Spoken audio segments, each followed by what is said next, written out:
মাজায় ব্যথা, হেঁটুতে ব্যথা ও পায়ের গোড়ালিতে ব্যথা এবং কি সিট ডাঁড়াতে টান ধরার মতো ব্যথা, প্রত্যেকটা জয়েন্টে জয়েন্টে ব্যথা, গিটে গিটে ব্যথা, এমনকি নার্ভে টান ধরা ব্যথা, তার সঙ্গে হাতে পায়ে তালুতে প্রচুর পরিমাণে সুচফুটার মতো যদি ব্যথা হয়, তার সঙ্গে আপনি যদি একটু হাঁটাচলা করে যদি আপনার প্রচুর পরিমাণে ক্লান্তি আসে, সিঁড়িতে উঠতে গিয়ে যদি আপনার হাঁপানি ধোকানি চলে আসে, একটু হাঁটাচলা করে যদি আপনার মনে হয় যে আমি আর হাঁটতে পারছি না, ঘুমিয়ে উঠে যদি আবার ঘুম ঘুম ভাব চলে আসে, আজকের ভিডিও আপনার জন্য।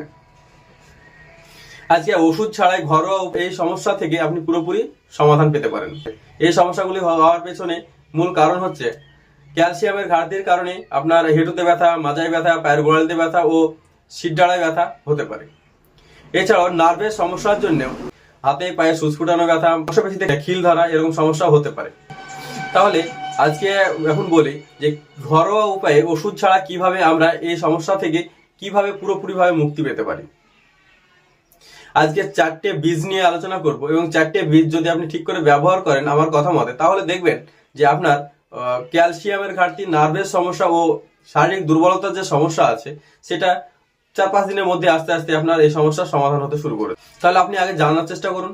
তাহলে আগে জানতে হবে যে আপনার ক্যালসিয়ামের ঘাটতি হয়েছে না নার্ভের সমস্যা হয়েছে। ক্যালসিয়ামের যদি ঘাটতি হয় তাহলে বসে উঠতে গেলে আপনার হেঁটুতে কটকট করে শব্দ হতে পারে, মাজাতে একটা মটপট করে শব্দ হতে পারে, দাঁতের মাড়ি যদি নড়ে যায়, দাঁত যদি নড়ে যায়, দাঁত যদি ক্ষয় হয়ে যায়, এরকম সমস্যা যদি হয়ে থাকে, স্কিন যদি খ্যাসখ্যাসে একটা ভাব চলে আসে বা তার সঙ্গে যদি চুল উঠার মতো সমস্যা যদি আপনার হয়ে থাকে, তাহলে আপনার বুঝতে হবে যে আপনার ক্যালসিয়ামের ঘাটতি হয়েছে। নার্ভের সমস্যা হয়েছে কিভাবে বুঝবেন? নার্ভের সমস্যা যদি আপনার হয়ে থাকে, হাতে পায়ে তালুতে প্রচুর পরিমাণে সুচ ফুটানোর মতো ব্যথা হবে, যে কোনো মাংসপেশিতে প্রচুর পরিমাণে খিল ধরার মতো একটা সমস্যা হবে। এইসব লক্ষণগুলো হচ্ছে প্রধান লক্ষণ। তাহলে এখন বলি যে বীজগুলা কি আছে, সে বীজগুলো কিভাবে ব্যবহার করতে হবে। বীজগুলো হচ্ছে নাম্বার 1 সূর্যমুখী বীজ, নাম্বার 2 কুমড়ো বীজ ও নাম্বার 3 তিল বীজ। এই 3টে বীজের মধ্যেই প্রচুর পরিমাণে অ্যান্টিঅক্সিডেন্ট, প্রচুর পরিমাণে ক্যালসিয়াম, আয়রন ও পটাশিয়াম ও ম্যাগনেসিয়াম পাওয়া যায়।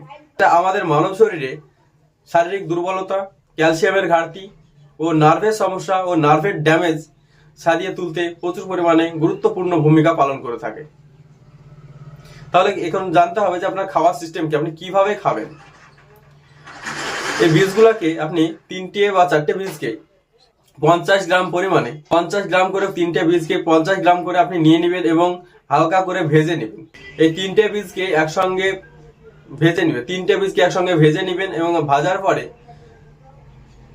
ব্লেন্ডারে ব্লেন্ড করে পাউডার বানিয়ে রেখে দেবেন। প্রতিদিন সকালে ও রাত্রে দুধের সঙ্গে 1 চামচ করে, 4 চামচের 1 চামচ করে সকালে ও রাত্রে খাবারের আধা ঘন্টা পরে খেতে হবে। 4-5 দিন খাওয়ার পরে দেখবেন আপনার আস্তে আস্তে পায়ে ব্যথা, মাজার ব্যথা, হেঁটুতে ব্যথা ও নার্ভের সমস্যা বা একটু হাঁটাচলা করলে যে আপনার দুর্বলতা বোধ করা, সে সমস্যা আস্তে আস্তে আস্তে আস্তে আপনার ভালো লাগছে। আমার এই চ্যানেলের ভিডিও যদি আপনাদের ভালো লেগে থাকে লাইক, শেয়ার ও ফলো করবেন এবং ইউটিউব থেকে দেখে থাকলে আপনি সাবস্ক্রাইব করে পাশে থাকবেন।